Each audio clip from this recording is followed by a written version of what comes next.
This podcast is proud to be part of the TalkSport Fan Network. TalkSport. Powered by fans. What a goal! It's absolutely world class from Marcus Tunde!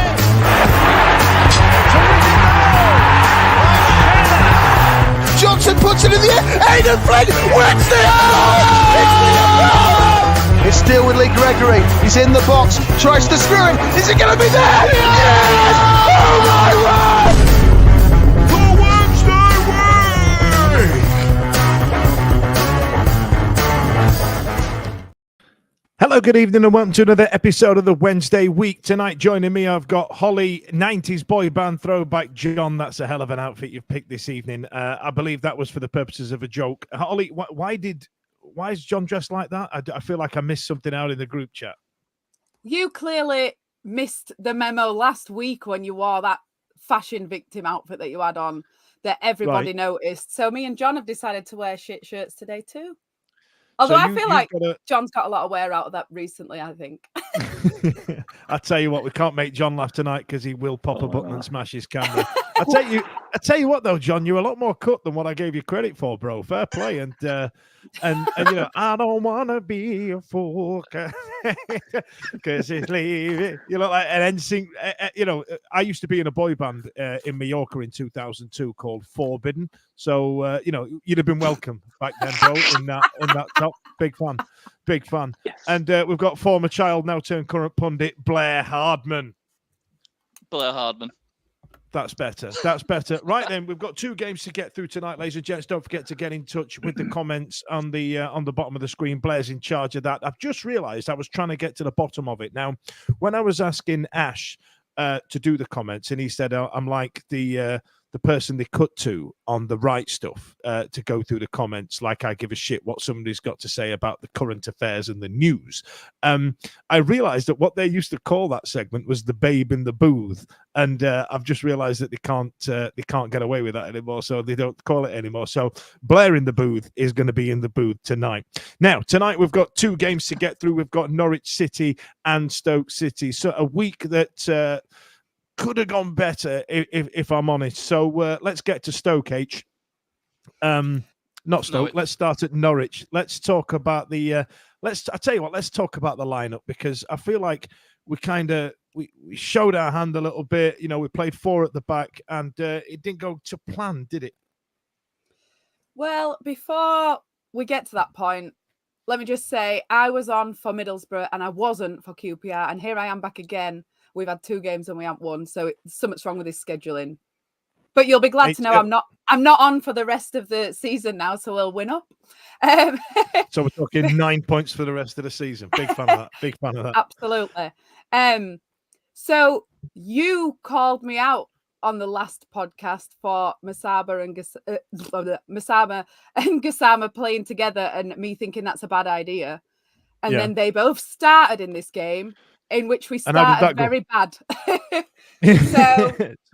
So you were right, and I was right to call you out on it, right?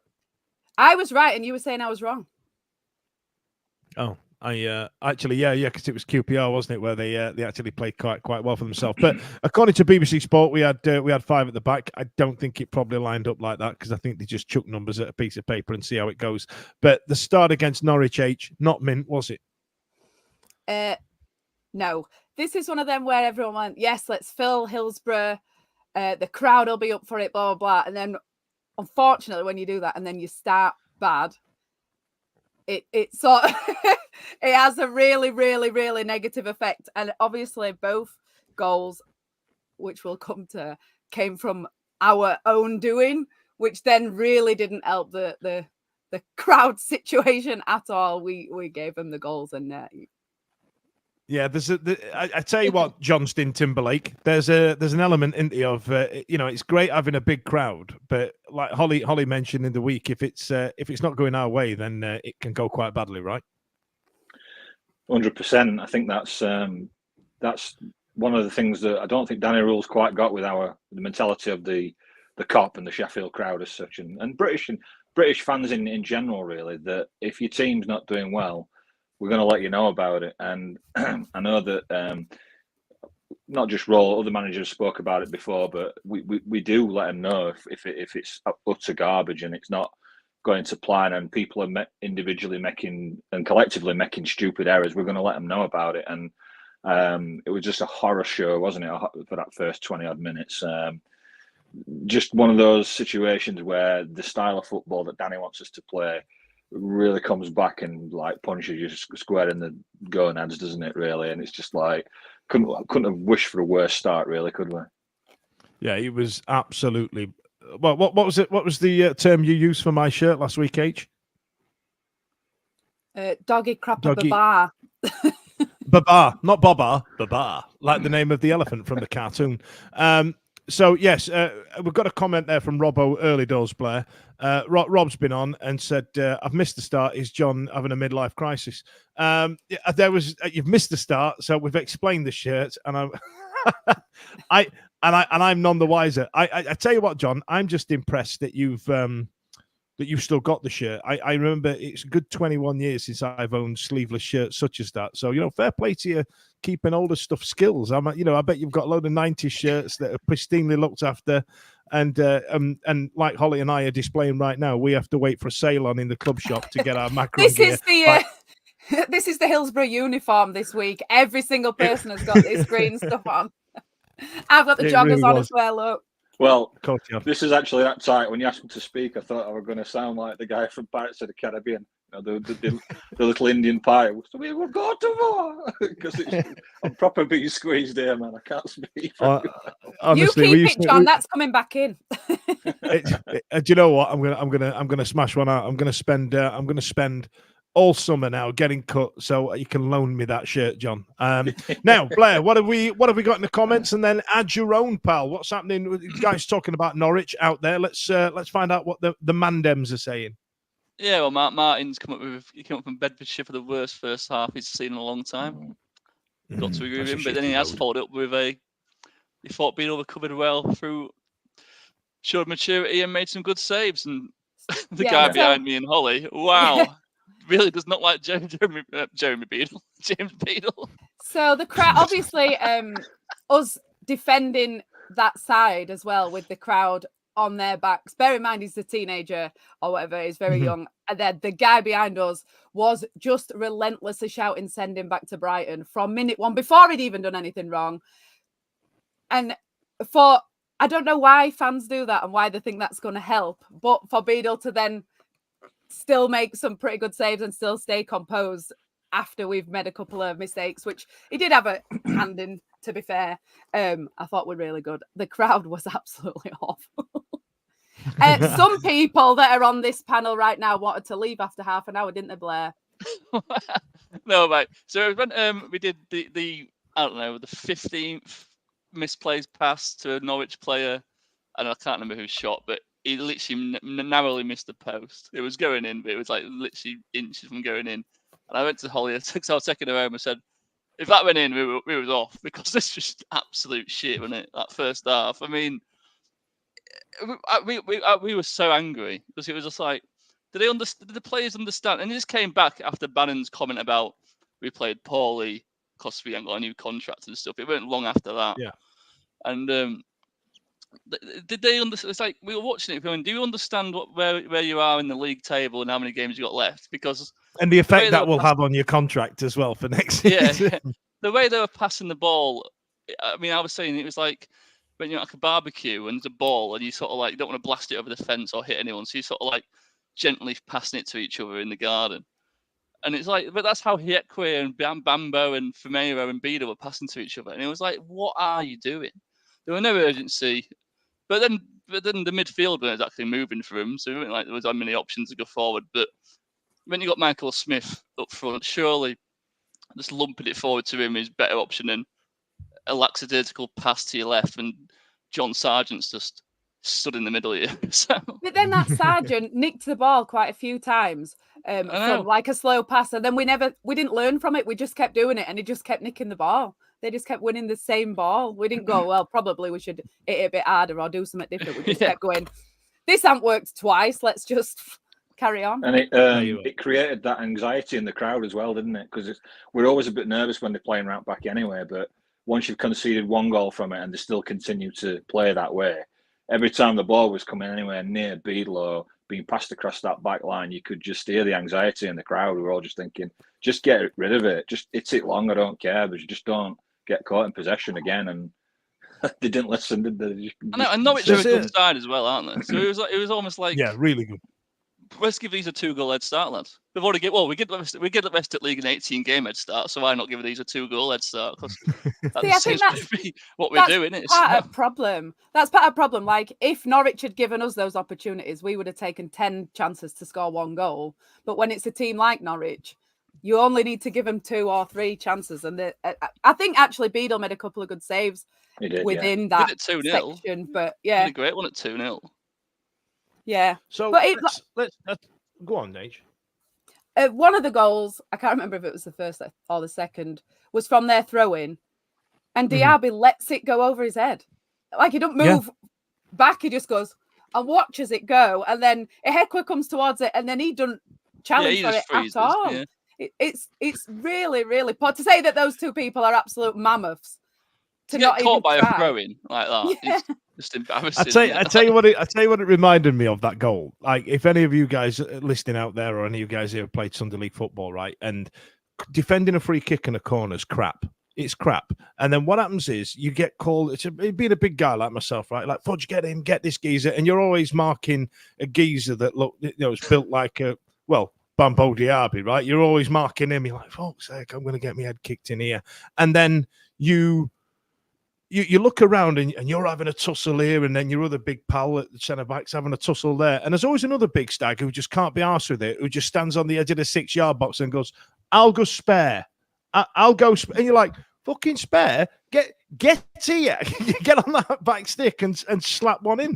What are you doing? And it kind of reminded me about that. Like, he's gone, I'll go spare. Oh, it's gone, lads. Coming in 6-yard box, boys. You know what I mean? He just kind of reminded me about that. Was that the first or the second one, John? I can't remember. That's the first. That was the first, but you're right. And they always look, when the defending's that bad, the goals always look like they're in slow motion, don't they? You can see the ball rolling across. You can see that it's going to find their players, but acres of space and time.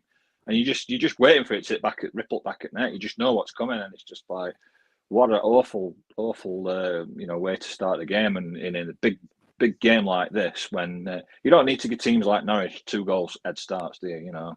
They're pressing for a promotion, and we know we've got as issues scoring more than 1 goal anyway, typically in games, and you're giving them a 2-goal lead. It's a real mountain to climb, isn't it? Really, it's just not really ideal. It really is. Blair, who's that big shot kicker that they've got up front? What's his name? I've forgotten his bloody name. Barnes. Ashley Barnes. Yeah, Ashley Barnes. Yeah, I mean, he's been around it, hasn't he? Like, he knows how to play this level. Yeah. He's a brilliant. I mean, we'd love to have him. His experience. Playing up front, and leading the line. I mean, let's give him some. It was just embarrassing. It was just a joke, and there were no fight and desire. And we'll come on to the changes soon. But that second goal, I think that second one was even worse than the first. Because there were so many opportunities to get rid of it. I mean, was it another throw-in again? And then someone passed a Bannon and he didn't go nowhere near him, and then Ihekwe had it, and then was that for another chance? I'm getting confused. That's so many shit. So many chances. Ihekwe was pass. It was the pass back to from Ihekwe to Beadle, wasn't it? That was a crap slow motion ball back to Beadle, and for some reason Beadle. I tell you what.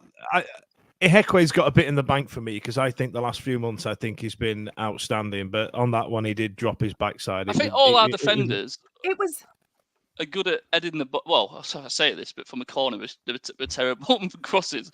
But we seem to have good, like, traditional defenders who are good at heading it and are good at booting it up the front. But when it comes to actually passing out the back, they're terrible. But that gets contradicted big time because we can't defend a corner anyway. So. It was a bit like that goal that we conceded against Barnsley at their place last season, where we passed it out front back and then we passed it into the middle, but to someone who was already marked. Like Flint or passed it to Volks or tried to, and then Barnsley scored. And we did that same thing, even though it didn't work last season. We did that same thing loads of times that first 10 minutes. It was not. We did. Yeah, we did. Expected. Blair, can you put this comment up for from Paul there? Because I feel like that's a good talking point. So, what Paul's gone in with is a definition of lunacy, doing exactly the same thing a number of times but expecting a different outcome, which is correct. Now, John, I'm going to come to you on this one because playing it out from the back, right? We did it at QPR, and it worked. Right? There's been a couple of times where it's worked. But there's also been a number of times where it hasn't, namely Norwich first half, Leicester City first half. But also QPR played it out from the back and it didn't work for them on that Saturday. We beat them. So where do you stand on it? Is it, because, your modern football fans will be all very much down the line of, you've got to keep hold of the ball, keep possession and recycling and all the nonsense that comes with it. Whereas you and I are of a certain age where it is just, hoof it to the shit kicker. I mean, have you modernized your football knowledge or your football perceptions based on how you've modelled your shirt this evening, or have you, I mean, for me, I put it all down to one man, Pep Guardiola. As soon as Pep Guardiola came to this country as a manager, and they're all raving how good he is and what he'd done at Barcelona with the Messi and the false nine and everything like that, and the way that they play, everyone wants to emulate the best of the best, and it filters down the leagues. And I think, that's great when you've got Lionel Messi or Kevin De Bruyne. I know. I mean, we don't get any of them. No, and German football is very much the same. It's a very much possession based, like to play out from the back. But then it gets to a point, doesn't it, where you're scrapping for your lives, and it's like you've been caught out once or twice. They've had your shorts down a couple of times this season. Let's not go there again. We've got running out of games here, so let's just play it safe and hoofing it upfield to somebody like Michael Smith. I know Lee Gregory doesn't get any games anymore. He'd have been perfect for it. It gives you a 50% chance of still winning that aerial battle and retaining possession. Whereas when they're pressing us like we are and crowds getting edgy and that, like one slip up, inevitably you're going to get a chance on goal or even a score. So I think it's the part of me is like I like Danny for sticking to his principles, as he calls them, but the other part of me is like, come on now, we really need to dig in here and not give any silly goals away and playing off the back foot and chasing the game after 20 minutes. It's just not the position we need to be in. So I think long-term vision is you would keep doing it, but I think you've got to pick your battles, haven't you? And when you're this close to the end of the season, every point, every goal is going to count in it. So I would abandon it at this stage. There's a theory about like you've got to play this brand of football to get help, so the big clubs in the Premier League will send their players to you. So if you're playing long ball football, they're not going to send their players who are there coaching for their system to play the ball on the floor. I think my problem with it isn't that. Like, I get why they do it, and they're doing it to draw people in, so there's more space elsewhere and blah, blah, blah. And it does work sometimes, although the teams that Fudge said it didn't work against, lo and behold, are all the best teams, and the teams it has worked against are all shit teams. Weird, so that, isn't it? What a surprise. But when we keep doing it and we keep getting caught out, I sort of don't really blame Beadle for it, because he's really young, so he's out of all of his footballing knowledge, most of it is coached and less of it is experience. So his overriding factor is going to be, he's going to go with what he's been told to do. In 5-10 years' time, he'll probably know, just boot it upfield and get rid of it. And that some of the goals we've conceded this season won't have happened, like that one at Leicester, he'd have just oofed it. But that's where people like Bannon or Ehekwe, who are experienced, need to not play a farty pass back to him when they know he's not going to oof it. They just need to take control of it. They've got the experience that he hasn't got. So if he's, why are they not imparting that on the game? They know what's going to happen there, and then they should be taking control of it. Why we're letting a teenage lad do that and then be the last line of defense against good teams that we've just stitched him up with the short ball. You know what I mean? Exactly. And bear in mind, this lad has been brought up at Brighton, who's been playing Premier League tiki-taka, keep the ball football, right? You know what I mean? And he's stood there passing out to the fullback, thinking it's all right. He can deal with that. And then the fullback's gone, wait, what? What you, Yeah, you I mean, giving it me? Yeah, but the fullbacks know he's going to do that, so why aren't they ready? Why don't everybody? Yeah. Why don't they know? And the next person, why don't they know? Why are they just going, what's he doing? After all What's this he doing? time, Because we've got 6'5" Smudger up front, and we're going, kick it to him. What are you doing, you crackhead? I don't want him back here. We're at the bottom of the league playing out the back football. Blair, while I write down the term farty pass from Holly, can you go through the comments, please? And then we will talk about the second half, John. Yeah, Harpo speaks. He does speak indeed, boy types. If the stats didn't show it was effective, managers wouldn't do it. Of course, it needs to be the situation, but people moaning about it in general. You know, he's talking about the passing out the back. Passing from the back. I agree with that. I agree. It will work. It is a stat thing, and it will work more. It will make more chances than it's risk versus reward, isn't it? That's the problem. But isn't it? It's very risk versus reward. What was annoying about it against Norwich, and it's been a problem for Wednesday all season. But when we concede one, we seem to concede two immediately after, within 5 or 10 minutes after. I mean, never seems to go right. Yeah, we never go right. We've just had a big massive cock up. Let's just play it safe for 10 minutes, calm down, and try and get a shape back, and sort of like get back into and try and get back into the game and try and get it, put it behind us. Instead, they start just playing kamikaze football again straight away. Yeah, there was a lot of times under Chisco, wasn't there, where the heads dropped, and then we thought we'd got rid of it, and then it's kind of come back recently as the stakes have got higher as we've got closer to the finish line, right? But then you can argue that the effort on the pitch by some players isn't reflecting that off. That's been questionable, especially at Middlesbrough, isn't it? But... Yeah, Middlesbrough away being the epitome, and the first half for Norwich. Now, second half, John. I missed them. I saw QPR on the stream, so I weren't there in person. But the last game I saw live was Middlesbrough, and the game after I saw live was the first half against Norwich, and I was just like, I was so fucked off with what we're seeing. We're like, we've got 5 games left. We've not heard the survey. Less swearing. Oh yes. Oh, well. Sorry. Yes. So we've had our survey results in, and I've had a lot of feedback for f-bombing quite a lot. And someone actually specifically wrote, "Fudge says farting around the poo too much," which I really enjoyed. And that's me trying to keep it PG. Now, John. Second half came. Now, by all accounts, Danny Rule gave him a bit of a hairdryer treatment at half time, and it seemed to work, didn't it? Did you see an improved work rate from the players? Oh, yeah, 100%. And it was all led by one man, Callum Patterson. Callum Patterson led by example in that second half. He came on that pitch second half, and he ran his socks off. And he's like, anybody else, this is what we're going to do now to get back into this hard work, graft, and we're going to get ourselves back in it. And a couple of the other changes he made, and I don't doubt he did give him a right old rollicking.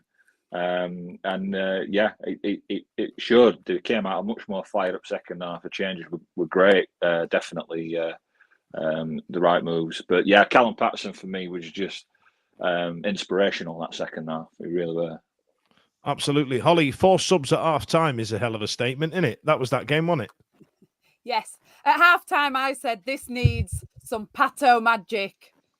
And there he was. He was absolutely brilliant. Actually, before going into the subs, what I will say is that I think Smith has been playing really well in the last few games. So I think Patterson and Smith in the second half together made a big... the way that they press is a bit different to the way that the other guys press. The sort of... If you want, because obviously where we sit, we don't see a lot, but we do see what the strikers do up close. And the way that Smith and Patterson press the sort of curve the run, so they force the defending team to play it whatever way we want them to, rather than just running towards them and letting them do what they want. So both of them together made a really, really big impact on where we were winning the ball, I think. So I thought Pato were ace. And who else did we take off? Oh God Almighty! That involves. I've been googling pictures of Justin Timberlake. Palmer, I think Palmer went off. John's got a Justin Timberlake tattoo, so I thought I'd get that ready. Sorry, Blair. Who went off? Who came on? God, I mean, off my memory, I think Palmer went off, right? Because he was playing midfield again, which didn't work again. Right. Okay. So at half time, we had Diaby for Patterson, Palmer for Volks, Windass for Pedersen, who somebody was Pedersen! trolling. Pedersen came on, and Gassama for Paul Valentin, who's been one of the standout players over the run-in. Big shouts to Pedersen. Now, I'm sure this was trolling on the on X specifically. They were saying best player on the pitch and had a picture of Pedersen. And he did okay. Like I wouldn't go as far as saying best player on the pitch, Blair. Would you? No, but nothing. That was his best game. It was his best game. At what, 2? Yeah. I mean, Huddersfield was the only. At least one, looked fit this time. Yeah, but nothing went down. I mean, but Norwich hardly got a look in, did they? Really, I don't think nothing went down his side. So I mean, you can say it was good. But so what you're saying is Gassama went off, so we didn't have both of them on at the same time, and it changed the game. I think what Patterson did was he. Well, the first thing what was nice about the 4 subs was Danny Roll identified, but he knew what situation it was, and he cared, and but he identified. But we have to get a point out of this game at least, and we can't afford something. That was really like refreshing. And it was so bizarre because we fast forward to the Stoke game, but he didn't make any subs. So that was really late. It was really strange. But we'll get into that in a minute. That's actually a good point. We'll come back to that. Now, John, I'm going to take you back to 1992. It was my first season with a season ticket, and I'm there with my granddad and my uncle. And we're about halfway through the season. We're playing something like Everton, and I turned around to my granddad and went, "Why does the crowd get really excited when we get a corner? Like we never score from them." Fast forward 32 years. And all of a sudden, it's all come to fruition, John. It's all happened. Come on, here we go, lads. We're now corner masters, right? Yeah, and it's down to one simple change. Took Bannon off corners and put Volks on him because he delivers a better ball into the box than Bannon. And when he put Volks honestly, on hang on, John. Just on the back of that point, right? I don't want this to be a slight on Barry Bannon because I think he's more useful in that. Holly, what was it your dad used to call that position on the edge of the D the for Glenn a corner? Whelan zone. The Glenn Whelan zone. If Bannon's in the Glenn Whelan zone on the edge of the D, he can rifle one in, right? We know he's got it in his arsenal, right? I'd rather him there than taking corners, if I'm honest. All he needs is a 50p off a smudge, and it's falling to him. But yeah, now Volks's corners are hitting the back beans on toast. Like, you know, we've done it, right? Absolutely. That was Ehekwa's first goal for us. Was it? Can you believe that? That's how crap they are at corners. Somebody like that who heads the ball all day long, and that's his first goal. That's insane. Yeah, and it's like when you think back to, you know, when we used to have Rob Jones and Big Miguel there and Reader Johnson, they were always a threat when it comes to corners, weren't they, in opposition box? So we've missed that for a while, but sometimes it's the players and sometimes it's the delivery. And I agree with you all that I've always said Bannon should be on edge at box because he's got a good shot and technique on him. He should be there for anything. We don't seem to ever put anybody on edge at box, which is why when our attacks break down, it allows the opposition to break on us pretty easily sometimes. But yeah, Volks' delivery were absolutely sweet as a nut, weren't it? And it's almost like, how did they fall for it twice? I get it. You know, the first goal, it's like, yeah, back Steve, you let him in. And the second one was virtually a carbon copy cross. And, I do believe that the Norwich fans were saying they were poor on defending crosses, and they weren't wrong, were they? No, they weren't. And I tell you what, fair play to Warney, at the ex-Rotherham manager, current Derby County manager. He can train the lads how to do a corner. Now, Blair, we've had some feedback on John's shirt. What have we had? I'm going to assume it's that. No, that was me. Which way's the beach? The rubbish. Boo, boo. Listen, that's half an hour. So Norwich finished up 2-2. It's 2-2. Wait. There was positives. Go on. Please, can quiz, we direct... The quiz. Oh, no, not that. The halftime quiz was the worst, most Sheffield Wednesday thing ever. God. We got loads of ex-legends out. Not ex-legends, the true legends. Glenn Whelan being one of them. Then we started asking them questions where the questions were really confusing and they could see the answers on the scoreboard to the questions about their own lives. And then we only asked 2 of them questions, and then it was time for the players came out. Oh, it was amazing. We had to just get rid of them and be like, I know we brought you up. It was literally like the world's worst version of Trivial Pursuit. It's like, what are they doing here? It was a quiz version of the cake ball, which was really, really game. Yeah. It's big time, that first half, and then that quiz. I mean, they brought a guy from the 70s out called the Quiet Man. I mean, he was that quiet, didn't answer a question. But Roger Wilde. Before we move on, please, can everybody look out for that video of Charlie celebrating that second goal? Because that is the best thing ever. Yeah, if you do get the opportunity to look online at our X, have a look through our media. Just try and do her own best Scrappy Doo impression. And what was a good 4 minutes after the goal had been scored, she you know, the overwhelming urge to just still be part of it is actually one of my favourite things. We had a special moment with Michael Smith right in front of us. Oh yeah, tell us about that. You got to lick him on the neck. That means you own him, right? Me and Charlie. We didn't even make a decision to move from our seats. We just levitated by the power of coming back Osmosis. From 2-0 down. And then suddenly we were just staring him right in the eyes, screaming. We had a special moment there. I think he's probably thought about that afterwards. Yeah, probably has. Now, let's get on to Stoke. Blair, what are the comments saying before we move on? Is there any more Norwich banter from the people out in the ethosphere? Hey, we're going to move on to Stoke. Get your thoughts in the comments, folks. I wouldn't say it's Norwich banter, but we got Pedersen plays like he's wearing a pair of Timberlands. Which Timberland? The one that's the shoe, or the music producer that dresses like John? Yeah. Who wears a pair of them? Yeah. With Nelly Fartado. What's the bigger crime for the second for Norwich goal or John's shirt? This shirt that John's got on is not as bad as Fudge's shirt from last week. I'm sorry.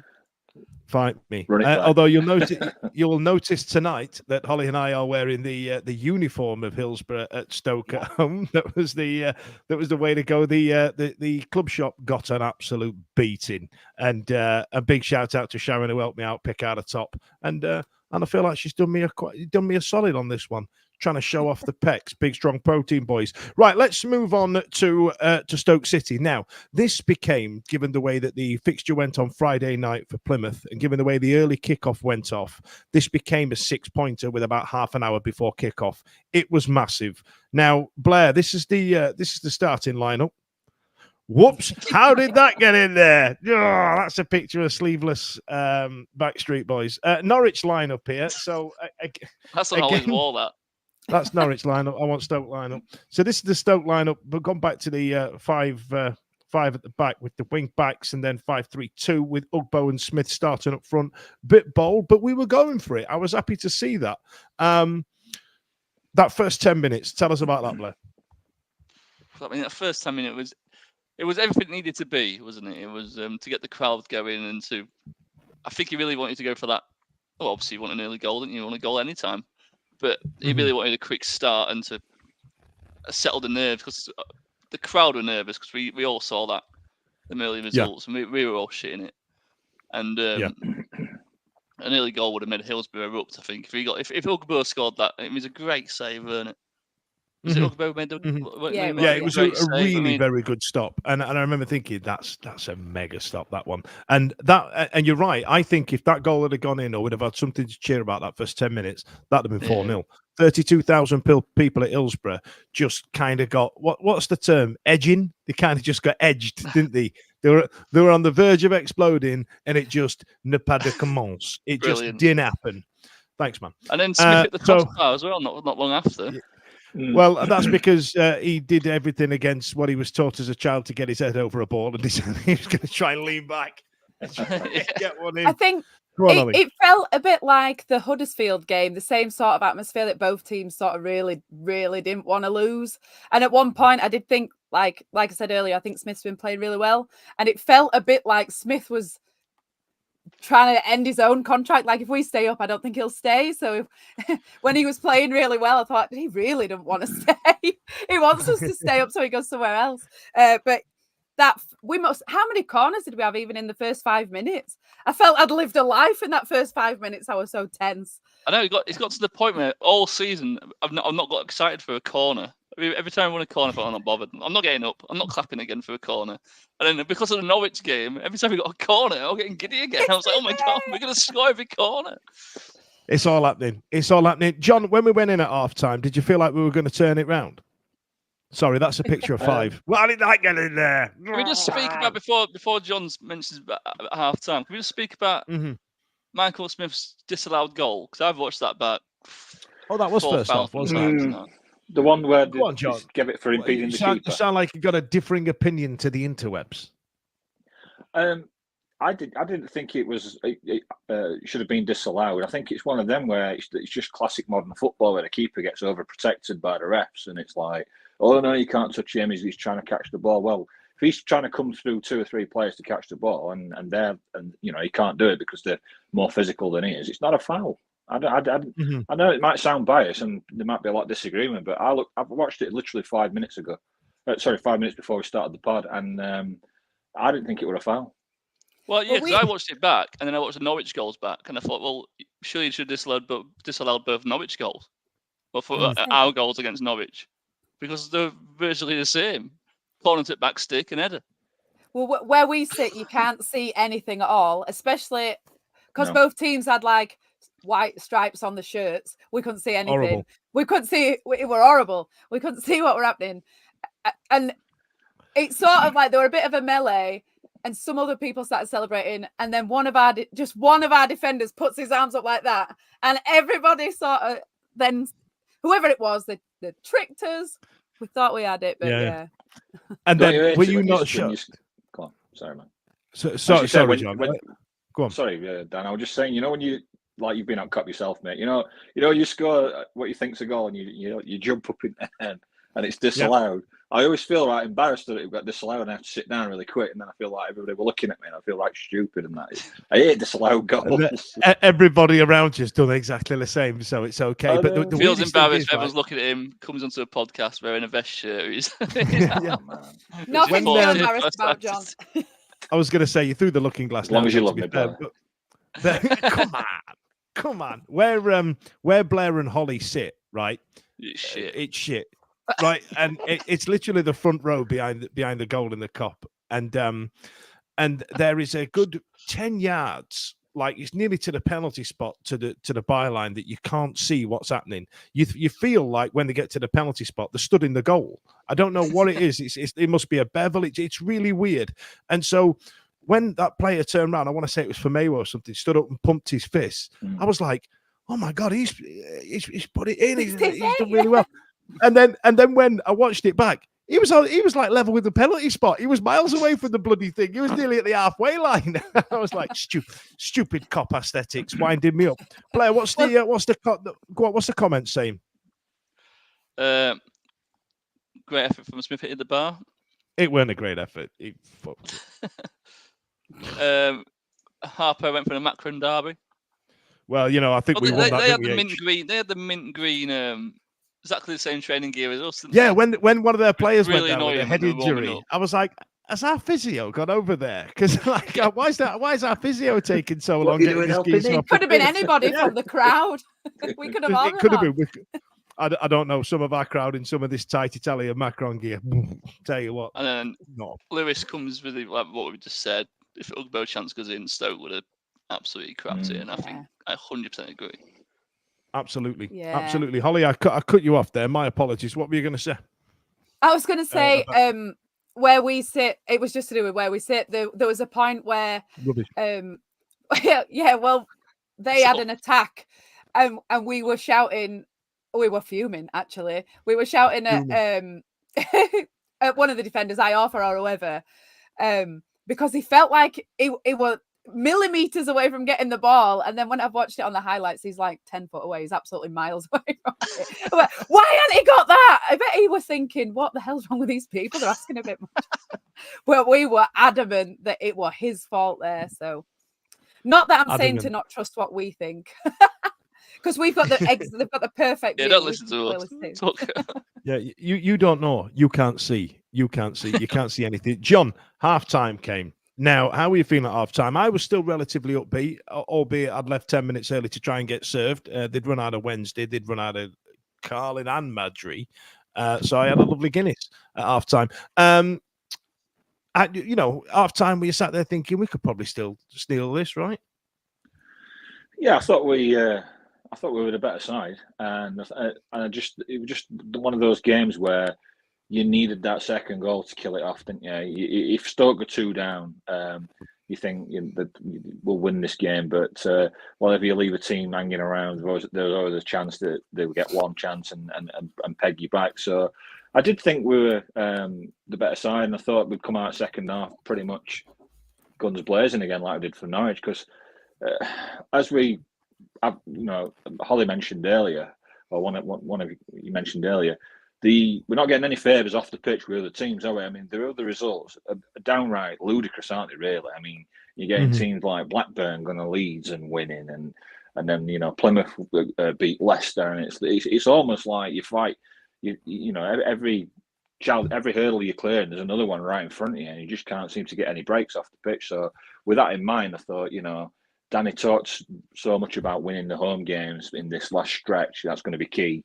which winning home games always is anyway, whatever you're trying to achieve in a season, but particularly our plight and that. So I was relatively optimistic that we would come out second half and just edge it, but I was always a little bit wary that they might just get one chance. But the atmosphere was still really flat. It needed a goal to absolutely electrify that crowd. And as soon as it did, I mean, Liam Palmer, I thought scored a very good goal.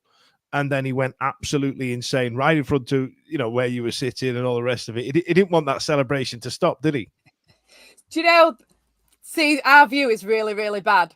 But for that, Smith's like coming out towards the ball and he's going to get it. And then the way that Palmer comes in, just Smith's like moves out of the way, and it was just absolutely brilliant. He celebrated for ages, and there was a point where he was jogging back and the crowd started singing "He's one of our own," and he stopped his run. It stopped him in his tracks, celebrating. It was just absolutely brilliant.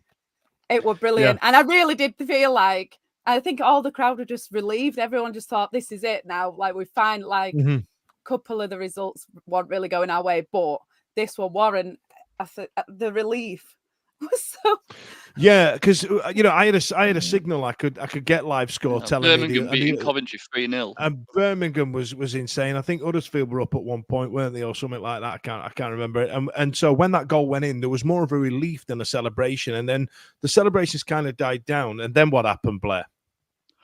Well, it was weird because for the start of the second half, sorry, it carried on as it were. Wednesday were well on top. We were going for it, and as soon as we scored, it's like they shit the bed. And it's like Stoke then realised, oh, actually, we need to get something out of this game. And then Wednesday we went, what do we do? Do we sit back? But we're not good enough to sit back. No. And then this for me is where the substitutes coming on late was an issue for me. You look at normally Danny Roll, he reacts quick and he makes changes. Yeah, he'll hook Bannon half time, stuff like that. That was uncharacteristic of him for me. I thought that was weird. His first change was Patterson on for Windass. So again, I thought Windass had a very poor game again. I mean, Norwich was non-existent. And then that was his first change. And I think he brought Patterson on to try and replicate what he did against Norwich in terms of his work right up front, which tells the rest of the team that this is like the minimum of what you need to do to win this game of football. And it didn't have the same effect, unfortunately. I tell you what, John, let's talk about Josh Windass, actually. Blair, if you just chuck that last comment in there from Matt. Josh Windass has come into a bit of criticism online, and it's been a weird one, because on one hand, you've got a load of people saying, get rid bloody hell, he's always bloody injured. And then on the other hand, you've got people going, well, he's our best opportunity for getting tick goal. I didn't do Holly's accent. It seems like I'm teasing her all season. It's going to be borderline bullying. But no, I'll get rid of him, is probably what she'd have said. But I'm not going to say that because I'm being nice. But Josh Windass is a a black or white type of player. Bit of an You're either enigma. in this camp or this camp or this one. I mean, on one hand, you've got a guy that seemingly can play like he did against Newcastle in the FA Cup, or play like he did. I know he got the winner, but against Barnsley in the final. I mean, like, you know what? Where do you sit on him? How do you feel? Because I know Holly's going to tell me straight out. I think with Josh, it's just that whenever he just gets himself going, he then gets injured and he's out again, isn't it? For what seems like 4, 5, 6 months or something, games isn't it? Yeah. Yeah, and so he never really establishes that that run of games where he can be the most pivotal player in the side. When he's on form, he is really good for this league, I think. But it's just one of those where sometimes when they're not playing, a player becomes better in your mind than what they are. So we always think, oh, no, we miss Windass. But then Windass comes back and they don't quite do what you think he's capable of. So it's a tricky one with him. I think since biggest loss to me is Jan Poveda, because he was doing what we want Windass to do. He was running at players. He was a threat. He was dangerous, and he was a bigger loss. But Windass, he's just a very streaky player, isn't it? Sometimes he looks great, and other times he looks disinterested. And I don't think he is disinterested. And he said it before. That's just me. I don't smile. I don't celebrate goals. And people sometimes think that he's not bothered. But I just think he's a streaky player. But we need him to be on the hot streak right now, don't we? John, I love that you've intertwined your shirt, his haircut, all in that. You know what I mean? Because I know you had blonde streaks in the 90s when you had that shirt on, didn't you? You had frosted I've tips. done the blonde thing, yeah. We all have, bloody hell. And Holly had half and half hair once. It looked absolutely fucking terrible. It looked like she'd gone to head a massive cream egg. H. How dare you? Where H, where do you sit on Josh Windass? Kind of this way. Kind of a question is that? No. Anyway, I think it's harsh on him because he hasn't had chance to settle into what Danny Rule's expecting of him because he's been injured so long. When Rule first started, we had quite a few games that were like that Millwall game at home was a Danny Rule game. They were all really poor. But Windass has been out that long that these games that he's played now are like pretty much his first games for Danny Rule, aren't they? So he's not getting the leeway that everyone else got at the start of it. He's just having to come in and we're expecting him to hit the ground running. So it is a bit harsh. Is that a contract in the summer? Would you give me new? Well, we can get to contracts just after this. We had a comment earlier. We'll be playing Contract Tinder. We will be doing it in 2 minutes' time. Stay tuned for that, folks. Now, sorry, Ollie. On the subs, I can't tell whether Danny was holding off because because losing the game would be worse than drawing. So I don't know whether he was just holding off rather than going for it. We've gone for it before and we have ended up losing. And a point, 2 points out of the 2 games is only 1 point less than winning one and losing one, isn't it? Like losing against Norwich, winning against Stoke is 3 points, whereas a draw in each is 2. 3, though. Well, yeah. Oh, well, obviously, I'd rather have a massive cake ball, but we ain't got it. So we don't even have that record anymore. It got beat. The thing is, he made his subs in. Iorfa came on 92nd minute, Masaba came on 93rd minute, Kadamaji came on 93rd minute, and Gassama came on 84th minute. I mean, it's not a lot of time to make any sort of impact at all. It's an absolute fart to a shit fight. I don't know. Me, I don't understand why we did it. What it showed for me is like he knew how important this game was to win it. Like they were ready for a while. And he was, I think he was. This is the first time he might have been nervous as a manager. Yeah, I think he was indecisive about it. That's it. They were ready for a while. I think he got caught in the headlights. Blair, what the mandems out there saying, the internet people saying about Josh Windass? It's been fairly complimentary about him, hasn't it? Yeah, I mean, Matt says went quiet once Josh went off, which. And then we've got. It definitely looks a bit rusty. Wasn't his ball for rugby? I mean, I couldn't even tell you. Maybe it was. It was the other end of the That went pitch. down the You other pair side. don't know. Yeah, I can't see nothing. I don't watch highlights, but what two kids ain't got any time to watch anything. Josh didn't look match fit. I mean, there's an argument for that. Maybe he's getting thrown in because Pavetta got injured. He's had to throw Josh in. We're at that stage now, earlier. aren't we, where fitness is sod fitness. If he can give you 20 minutes, Yeah, and you're out of contract in 5 games, so I don't give a shit. We did that for the playoff final. Like, I know you've just said that he played shit in that, but he wasn't fit, and we brought him in, and then he won. If he scores and wins, and then he won the football. He won. Exactly. He won everything. I said before the Norwich games to John and Charlie. We was in a good place because we had 3 home games and 2 away games. So really, we had the home advantage against some of the other relegation rivals who have 3 away games and 2 home games. Yeah, and we've dropped our ass. I don't think we've made home count as much as what we should have done. Now we've got 2 away games and 1 home game left, so it's looking very bleak. And our away form is shocking. Our away form is so bad. We've won 5, drawn 1, lost 15. Brilliant. And now we're going to take 7,000 to Blackburn for an absolute cauldron. But nobody goes to Blackburn. No, Blackburn's got a striker who's got 23 goals this season, and it doesn't matter how crap your team is, but if someone can put the ball in the back of net, he's going to get a chance. This is exactly where we are, isn't it? We don't score enough. We're only we're as bad as Rotherham in the league for goals scored, aren't we? If not, worse. I can't go down that route. Let's go down a different one. So it's that time of the year, ladies and gents. It's time for Contract Tinder. So what we're going to do is I'm going to put the players up on the screen. We're going to go Blair, Holly, John, and we're going to go. What shall we say? Swipe left, swipe right. I don't know which one's which. Which is okay. Of course you don't. Yeah, of course you don't.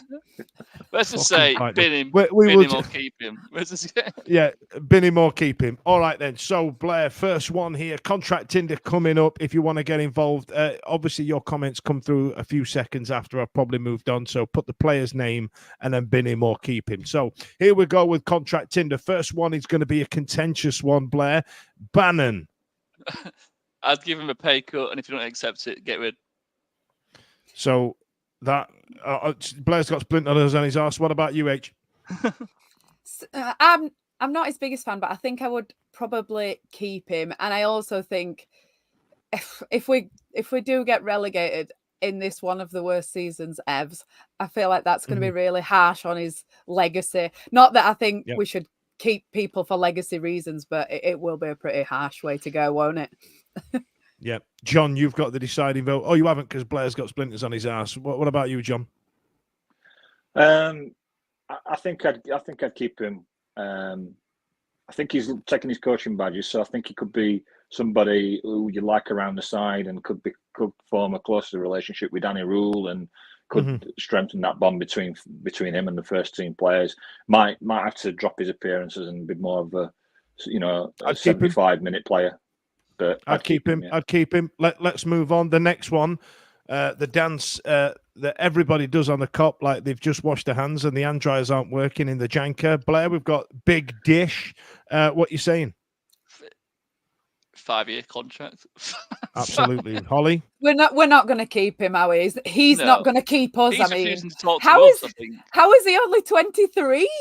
What? No idea. John, I assume you're in the keep camp of Dishon. Well, would love to keep him, but I think he'll be gone. Okay, next one it's Kieran Brennan, isn't it? I don't know much about him. I have no thoughts on Brennan. I have no thoughts on Brennan. He'll have to go when he's. I think he will just get some regular first team football. I'm going to stay out of this one. I'm hoping that the three of you decide this. Blair, Cameron Dawson is going straight back to Exeter, baby. On Dawson though, like if you're all going to say to get rid of him, Pierce Charles, as it said today that his contract talks have stalled, and Beadle's not ours. We've still got him until 2025 though. But what's if Charles doesn't have no keepers? Money, keeper. See you later. Keeper when Ness. Do what you want. Go on, John. Dawson needs to move on for the sake of his own career, so I'd let go Dawson. That's very kind. Can of I you, just John, shock you? Yeah, given our this is it. Like, whether we'd offer contract or not, I think is where we're going. Lee Gregory. Yeah, he's off. I'm really gutted for him. I think that it could have helped us in some games this season. But as someone in a similar age, I feel like I'm on my way up. So who knows? I'll probably get rid of him. John? Yeah, Gregors is gone. He's not going to hang around sitting up. We don't even get on the bench, does he? So yeah, 35 is some age. I bet the recovery's taking some while. Big Bad Dom. Those of you a certain age will remember a Domestos advert with that song on it. Big Bad Dom. What we saying, Blair? There's something about Dom. No matter how many bad games he has, I still think that he's got he's good. He's got something in there, so I'd probably keep him. I think it depends what league we're in. In League One, last season, I thought he were absolutely dreadful, but this season he's better. And the season before, a couple of seasons ago when we were in Championship, I thought he were good. So I don't know what that is about, but the worse that we are, the worse that he is. If we stay in this league, I'd probably keep him. Hey, somebody's saying that they'd get rid of me for next season. That is harsh. So yeah, it depends what league we're in for Iorfa. Go on, John. Yeah, I'd keep Iorfa. I think Iorfa very quickly is a bit like when we had Tom Lees, and when they were really good, you probably needed to sell them and make some money, but now they've hung around and they've started to plateau downwards. That's been an issue under the entire Chancery tenure for me, the fact that we keep players on just a couple of years too long. Right, we're at the halfway point now. A guy who I forgot we signed and was here full time was Reece James. I don't know where they all stand. Let's do it quickly. This is purely what league you're in next season contract. Because if we go down, you've got to keep him, haven't you? But we're offering contracts now, Blair. You've got to do it. You've got to go. Well, he's gone, and then we're staying up. So if Danny Rule stays, he's not going to play him. When we've been missing somebody as like a defensive midfielder, he's played that position before, and we still aren't even played him there. We're never going to play him in back line. If you put all of our defenders in a line, he's going to stand out as not in the same mould as everyone else in it. So if Danny Rule stays, he ain't going to play, regardless of what league we're in. He's a fan favourite in the women's supporters group, and I love him. I would keep him, but yeah. John? Move on. Let him go. Or move on from Reece James, or we'll just move him on. No contract offer for Reece. This one's going to be interesting because there was a lot of talk about his performance against Stoke City. I didn't notice that he was phoning it in, if I'm honest. I just felt like, he made one good challenge. I thought he played all right. I don't know why everybody's at him and at his missus online. Don't be weird. Big Bad Marv. See you later. I love Marv. I love Marv. And in the first half against QPR, we got quite a lot of joy down the side that Johnson would have been on, and he wasn't there. And we didn't put a single cross in from that side for there were quite a big period where we kept getting down that side and we just couldn't put a cross in. And nobody does it like Marv, so I keep him. John, I'd let Marvin go. He's 33 now, and I think we need to be recycling the squad with younger players. We're going to get rid of everybody. There's nobody left in this squad. I'd give them all anyway. So. Right, let's wrap this up a bit quicker. Let's just go a bit quicker. But I want to hear you working out on this one. Liam Palmer. This one's a difficult one. I personally keep him because he's utility, and he's been a lot better the last couple of years. What about you, Blair? No, I'd go. I'd keep him for the same reason as I said for Bannon. The reason why, and I think the reason why most people want to get rid of Bannon is because we've had these around for so long now and we've achieved nothing. We got promoted though, Blair, at Wembley. I saw it. Yeah, but League One achievements aren't what you were we should be aiming for. In the Championship, it's been failure, and it's not going to get any better. Like, there's no point keeping him because the result ain't going to be any different next season. So I'd get rid of him. Okay. So, Holly, you're keeping purely for the utility and what you were saying about Bannon. What about you, John? I agree with what you just said, Dan. I think he is offers good squad depth, so I would offer him contract. Absolutely. Right then, this is dragging on. I don't even know if I'm entertained by it anymore. Remaining, we've got Volks, Wilkes, Windass, Backinson, and Byers. So, out of Volks, Wilkes, Windass, Backinson, Byers, Blair, how many of them are you keeping? Well, keep Volks. I haven't seen many people from Blackpool praising Byers, so ooh. I have. I think he got man at match, didn't he, this last weekend? week. Yeah, he did. Got man at match last week. Well, I didn't see that. So we all commented it on Twitter. We all did a salute emoji and everything. I don't know why we're there. What about Windass back into the Byers? Nah, get rid. I'd keep Volks. None Keep of the others. Wilkes there. What Don't a player. you dare. What a Wilkes is one of the worst players and he's only 25 years old. Why does he run like an old man? But he did that dance that one time. Mr. Wilkes, he runs like Mr. Wilkes, and we've got Seth Armstrong on the other wing. Wow. Jesus. I did like Atkinson's little tash, but yeah, I won't keep him for that. Yeah, look, definitely keep Volks. Wilkes can go. I think Windass will be off. So Backinson, no. And I personally would love George Byers back, but only if we've gone down to League One, which I don't want to happen. So no. I think what happens if we go down to League One? Danny Roll's got a big thing he's going to ask himself, because if he goes to League One and doesn't get promoted and has a bad season in League One, it could really hurt his career. I don't think that'll happen. I think if we go down again, given the experience we had, we can't afford to stay down. I think we'll come bouncing straight back up. The issue is how many players are out of contract and they don't know they weren't their man. They don't know what it's like. So if Danny's going to try and play nice football in League One, when you and I know full well it's a Heckway and Smudge heading ball right hard. You know what I mean? I feel like that might be where he gets caught out. But Kieran McKenna played pretty nice football in League One. He's doing all right now, so. Been him. All right, listen. That's an hour. Does anybody have any other business before I wrap this up? Yes, I do. Go for them, Fudge. What? I just think, like, I know everyone's been moaning about the. I know everyone's been moaning about the prices and stuff, but this has been a proper roller coaster. I know it's horrible at the moment, but. And at the end of that last game, I honestly could have done that Nicky Graham, I can't stand it anymore thing. I honestly could have done that because, we're charging Alton Towers prices because it is a roller coaster of a season. We do this for fun. We absolutely do it for fun. And the EFL, all of it is just absolutely brilliant. Like the drama of it all. With 10 games to go and every single team is still involved with something to play for, it's just absolutely brilliant. And I know, when we win, everybody wins. When we lose, everybody loses. I just think it's been sad. And I do think we're going to fall short eventually. I really do think we're going to fall short. But to still be involved is just absolutely brilliant. I have enjoyed it.